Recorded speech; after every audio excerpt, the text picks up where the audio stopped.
कितने बच्चे हैं मेरे स्कूल में? 20,000 बच्चों में 600 यतीम, 700 ऐसे बच्चे जिनके वालिद ने वालदा को छोड़ दिया, तो 700 बच्चे ऐसे कि उनके माँ या बाप को सीरियस इलनेस है या कैंसर के शिकार हैं या किडनी खराब है।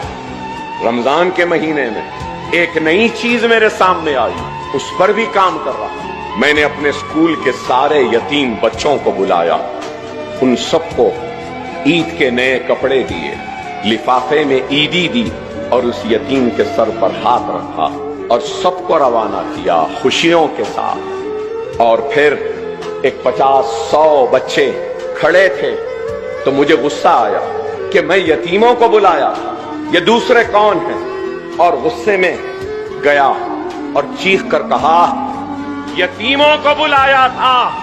अगर इसमें कोई यतीम है जिसका बाप मर गया है तो हाथ उठाए। तो सिर्फ 2 उठाए 50 में से। मैंने कहा चलो 2 इधर आ जाओ। बाकी लोग क्यों खड़े हैं? मैंने तो नहीं बुलाया था ना। तो उसमें से 2 लड़कियां मेरे गुस्से को देखकर रोने लगी। मैंने पूछा क्यों रो रहे हो? तो 2 लड़कियां रोते रोते कहने लगी, अकबर भाई हमारा बाप जिंदा है लेकिन 12 साल हो गए, हमारे बाप ने हमारा पुरसाने हाल नहीं जाना। 12 साल हुए हमने उनको नहीं देखा, उसने हमको नहीं देखा। हमारे पास ईद के लिए कपड़े नहीं है, कोई नहीं है। हमारी माँ घरों में बर्तन मांजती है। हम यतीम नहीं है लेकिन यतीमों जैसी जिंदगी गुजार रहे हैं। मैं आगे बढ़कर उन रोती हुई बच्चियों को अपने गले लगा लिया और कहने लगा, बेटी मुझे माफ कर दो, मेरे गुस्से को माफ कर दो, तुम फिक्र न करो, तुम्हारा बाप अकबरुद्दीन ओवैसी की शक्ल में जिंदा है। और उन सब को भी बुलाया, उनको भी दिया। उनको देने के बाद जब उनसे ईद मिलने के लिए गया तो और एक चीज सामने आई, शायद करने वालों के सामने ही आता, जिससे कराना है अल्लाह दिखाता। फिर एक 4-5 बच्चियां आई और उन्होंने कहा, हम वो बदनसीब हैं जिनकी मां का इंतकाल हो गए।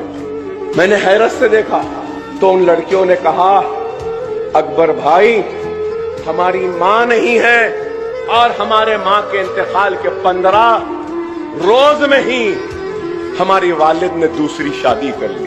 हमारी सौतेली माँ हमारा ख्याल नहीं रखती। 2 महीने चिचा के पास, 3 महीने नानी के पास, फिर 2 महीने मामू के पास, तो फिर 4 महीने खाला के पास। यूं ही जिंदगी गुजर जाती है।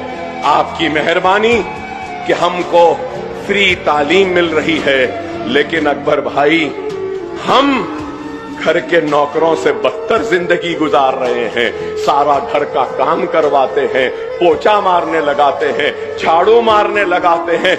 हर लम्हे पर हमको हमारी माँ याद आती है। तो मैंने उसी वक्त उन बच्चियों के सर पर हाथ रखकर यह फैसला किया कि ऐसे बच्चियां और ऐसे बच्चे जितने हैं जिनकी माँ का इंतकाल हुआ है और उनका बाप शादी कर लिया, ये बच्चे घरों में काम कर रहे हैं, इनके रहने का खाने का इंतजाम मैं करूंगा और एक इमारत बना रहा हूं जहां ऐसे बच्चों की परवरिश हो।